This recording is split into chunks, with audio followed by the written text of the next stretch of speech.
नमस्कार विद्यार्थ्यांनो, मी नीता आहे. आशा आहे की तुम्ही चांगले काम करत आहात. मागील विषयात आपण युरोपमध्ये मोठ्या प्रमाणात सामाजिक परिवर्तनाचा मार्ग मोकळा करणाऱ्या औद्योगिक क्रांतीबद्दल जाणून घेतले होते. युरोपात, विशेषतः ब्रिटनमध्ये झालेल्या बदलांचा परिणाम युरोपियांनी वसाहत केलेल्या इतर देशांवर झाला. सामाजिक बदलांचा कामगार वर्ग आणि गरिबांवर अनेक प्रकारे परिणाम झाला. औद्योगिकीकरणाचे परिणाम आणि त्यावर गरिबांनी काय प्रतिक्रिया दिली याबद्दल बोलूया. आज सोशल स्टडीज इयत्ता 9वीत आपण सामाजिक आंदोलन चळवळीबद्दल जाणून घेणार आहोत.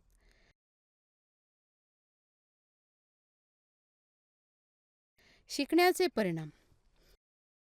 आपण याबद्दल जाणून घेण्यास सक्षम असाल. औद्योगिकीकरणाचा परिणाम. सामाजिक बदलाचा फटका बसलेले लोक. फ्रेंच राज्यक्रांतीचा प्रभाव. इंग्लंडमधील सुरुवातीच्या कामगारांची चळवळ.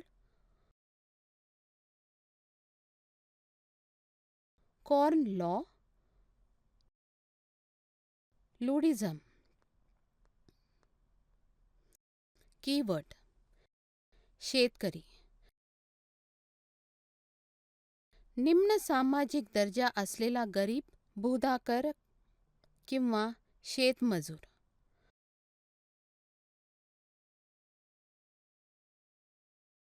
बंधुता. समूहातील मैत्री आणि परस्पर पाठबळ.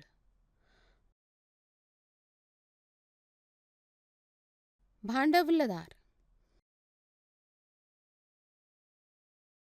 भांडवलशाहीच्या तत्वानुसार नफ्यासाठी आपल्या संपत्तीचा वापर व्यापार उद्योगात गुंतवणूक करणारी व्यक्ती.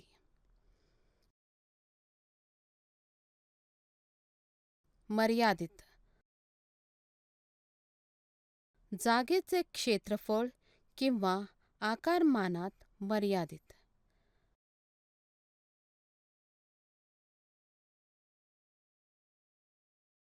समाजवाद. सर्व लोक समान आहेत आणि देशाच्या पैशात समान वाटा असावा या विश्वासावर आधारित एक आर्थिक, राजकीय आणि सामाजिक व्यवस्था. मूलगामी. अस्तित्वात असलेल्या संस्थांमध्ये किंवा राजकीय, सामाजिक किंवा आर्थिक परिस्थितीत टोकाच्या किंवा मूलभूत बदलांचे समर्थन करणारी व्यक्ती. आपण संकल्पना नकाशा तपासूया.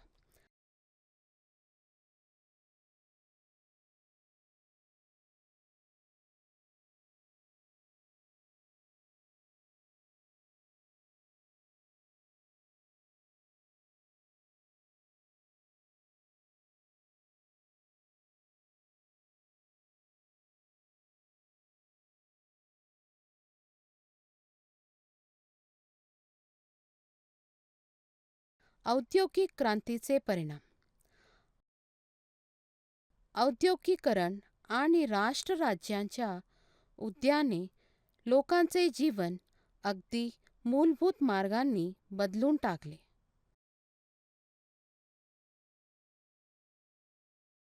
यामुळे लोकांची काम करण्याची पद्धत आणि त्यांना जगण्याच्या आणि प्रतिष्ठेच्या गरजा मिळणे,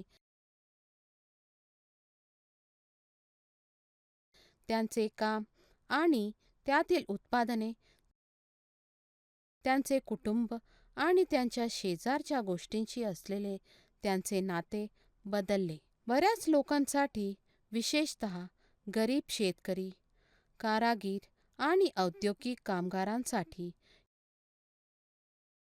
यामुळे सन्मानाने आणि सुरक्षित जीवनाचा अंत झाला.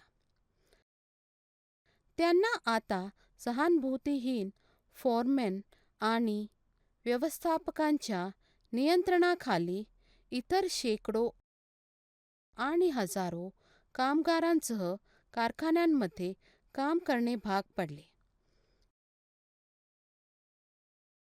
मजुरी खूप कमी होती आणि कायमस्वरूपी नव्हते. त्यामुळे लोकांमध्ये प्रचंड असंतोष आणि नाराजी निर्माण झाली. फ्रेंच राज्यक्रांतीने इ.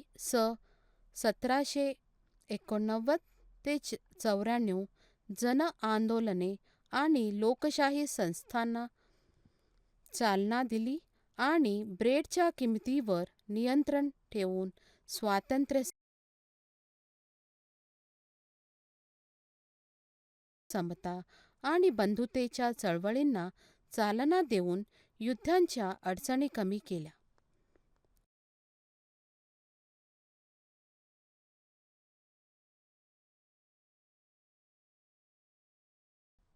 औद्योगिकरणामुळे कलावंत आणि बुद्धिजीवींनाही मोठा त्रास झाला.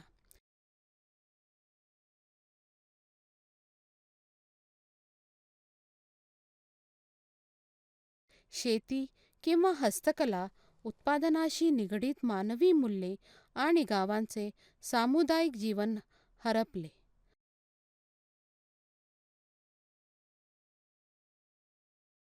भावना आणि भावनांपेक्षा तर्क, विज्ञान आणि तंत्रज्ञानावर भर देण्यात आला.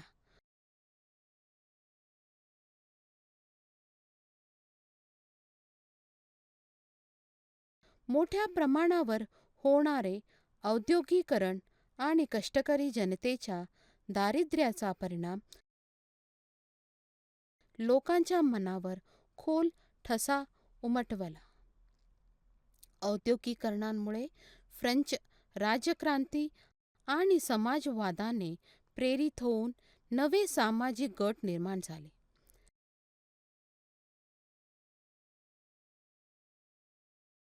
कामगारांना आपली ताकद कळली आणि त्यांना जाणवले की एकजूट झाले तर अर्थव्यवस्था ही ठप्प करू शकतात. स्त्रियांनी समान दर्जाची मागणी केली आणि आपल्या हक्कांसाठी समाजवाद, लोकशाही, राष्ट्रवाद यासारख्या सामाजिक चळवळीमध्ये सामील झाल्या.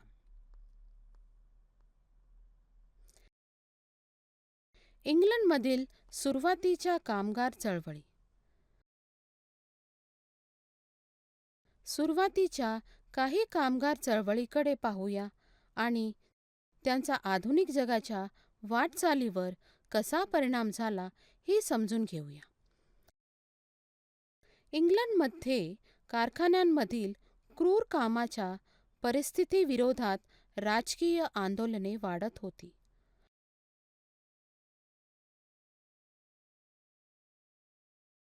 नोकरदार जनता मतदानाचा हक्क मागत होती.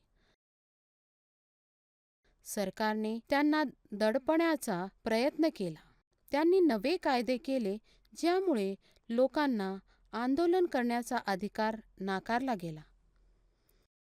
1792 ते 1815 या काळात इंग्लंडच्या फ्रान्सबरोबरच्या युद्धामुळे व्यापार विस्कळीत झाला, कारखाने बंद करावे लागले आणि बेरोजगारी वाढली. इ. 1775 मध्ये संसदेने एकत्रित कायदा संमत करून राजाचा, राज्यघटनेचा किंवा सरकारचा द्वेष किंवा तिरस्कार करणे बेकायदेशीर ठरवले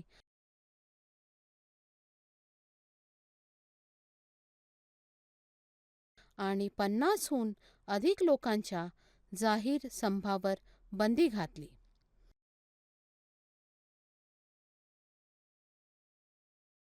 त्यानंतरही ओल्ड करप्शन विरोधात निदर्शने सुरूच होती.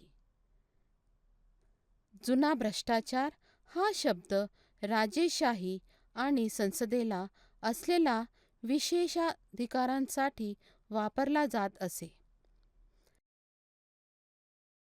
संसद सदस्य आणि इतर श्रीमंत लोकांनी कामगार जनतेला मतदानाचा अधिकार देण्यास विरोध केला आणि कॉर्न कायद्यांचे समर्थन केले.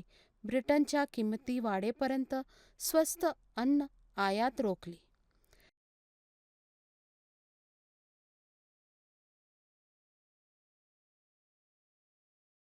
कामगारांनी शहरे आणि कारखान्यांमध्ये निदर्शने केली, ज्यामुळे 1790च्या दशकात ब्रेड दंगली झाल्या.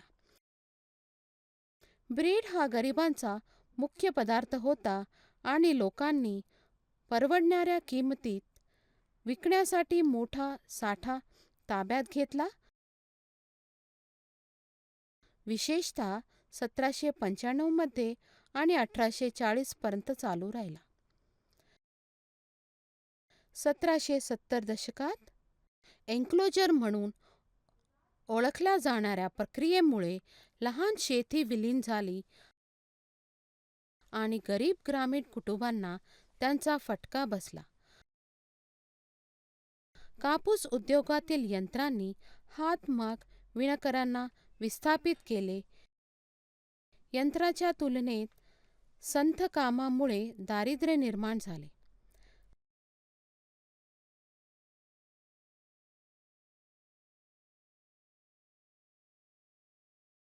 1790च्या दशकात विणकरांनी कायदेशीर किमान वेतनाची मागणी केली, पण ती नाकारण्यात आली.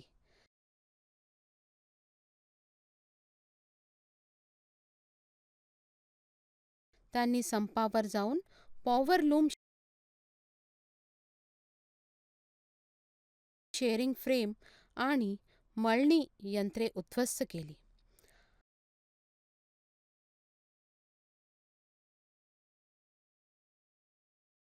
1830 मध्ये यंत्रे आपली नोकरी हिरावून घेतील या भीतीने दंगेखोरांनी यंत्रे नष्ट केली, ज्यामुळे 9 जणांना फाशी देण्यात आली आणि 450 जणांना दोषी म्हणून ऑस्ट्रेलियात पाठवण्यात आले.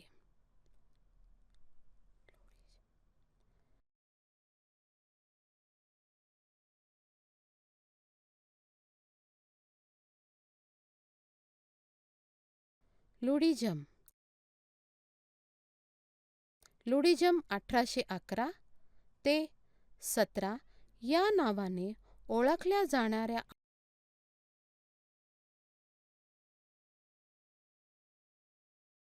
आंदोलनाचे नेतृत्व करिश्माई जनरल नेड लूड यांनी केले. यंत्रांवर हल्ले सुरूच ठेवताना किमान वेतन, मजुरांवर नियंत्रण आणि मशिनरीमुळे नोकऱ्या गमावलेला काम मिळावे अशी मागणी लुडिट्सनी केली. कामगारांनी कायदेशीररित्या मागण्या मांडण्यासाठी कामगार संघटनांच्या अधिकारांची मागणी केली, परंतु शक्तिशाली संघटनेचा अभाव होता. त्यांनी कारखानदारांना धमकावले, परिणाम वाटाघाटी झाल्या आणि कामाची परिस्थिती सुधारली. कामगार आणि मध्यमवर्गीय लोक यंत्रांना अनावश्यक मानत आणि त्यांचा असा विश्वास होता की यामुळे त्यांच्या उपजीविकेला धोका निर्माण झाला आहे, ज्यामुळे आंदोलनांना व्यापक सामाजिक पाठिंबा मिळाला. कट्टरपंथी कामगार उत्स्फूर्तपणे काम करत होते आणि गुप्त संघटनांनी समन्वय साधला होता. तर या व्हिडिओमध्ये तुम्ही पाहिलं आहे औद्योगिकीकरणाचा परिणाम सामाजिक बदलाचा फटका बसलेले लोक, फ्रेंच राज्यक्रांतीचा प्रभाव, इंग्लंडमधील सुरुवातीच्या कामगारांची चळवळ, कॉर्न लॉ, लुडिझम.